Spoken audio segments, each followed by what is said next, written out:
આ ટીંડોરાનું શાક. તો એના માટે 200 ગ્રામ ટીંડોરા છે, 4 મરચાં છે, એક આદુનો ટુકડો છે ને એટલા દાણા છે. ગરમ મસાલો માં લઈશું, રેગ્યુલર મસાલા. હવે આપણે મરચાં કટિંગ કર્યા છે ને મિક્સરમાં ગ્રેવી કરવાની છે. એટલું આદું છે. તો મરચાંની ગ્રેવી કરી નાખી છે, આદુને ખમણી નાખીશ, એટલું રેડી કર્યું છે. હવે આપણે મસાલો ભેળવશું. દાણામાં નાખ્યા છે મરચાંની પેસ્ટ. હવે એમાં હળદર નાખશું, ધાણા જીરું, હવે એના માટે મીઠું નાખશું મસાલા.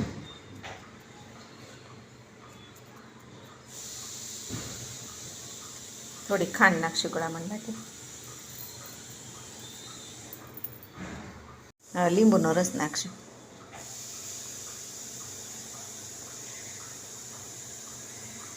મિક્સ કરશું મસાલો.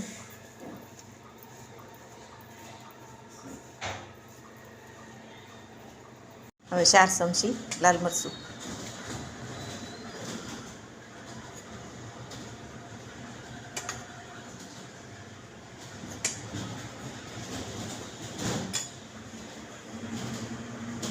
આદું મિક્સ કરશું. રેડી છે આપણો મસાલો તૈયાર ટીંડોરા ભરવા માટે.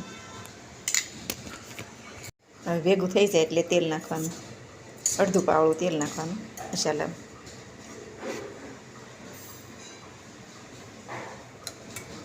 ટીંડોરા ભરવા મસાલો રેડી છે. તો આપણે ટીંડોરાને કટિંગ કરીને અને પછી મસાલો ભરશું. તેલ મૂકી દેવી છે 2 પાવડા, જોઈ શકો છો. ધીમે તો ટીંડોરાને આ રીતે કટિંગ કરી નાખ્યા છે ભરવા માટે, જોઈ શકો છો. જો આ રીતે ટીંડોરા ભરવાના છે. મસાલો કમ્પ્લીટ થઈ ગયો છે ભરાઈને. હવે વઘાર કરશું. શકો છો આ રીતે વઘાર કરવાનો છે. અડધી ચમચી રાઈ ને અડધી ચમચી જીરું ને હિંગ નાખી ટીંડોરા નાખી દેવાના. જેમ રીંગણા ભરવી એમ જ ટીંડોરા ભરવાના. જોઈ શકો છો ટીંડોરા વઘારાઈ ગયા છે. આપણે એટલો મસાલો વધ્યો છે. 2 મિનિટ ટીંડોરા હળી જાય પછી આપણે મસાલો નાખવાનો.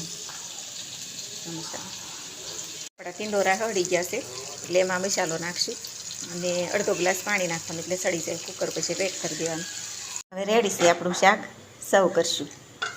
જોઈ શકો છો આવું શાક બનાવશું એટલે સરસ ટેસ્ટી ફૂલ થાય શાક. ટીંડોરાનું કોઈ નહીં ખાતા હોય તોય ખાવા મળશે, એટલું ટેસ્ટવાળું શાક છે.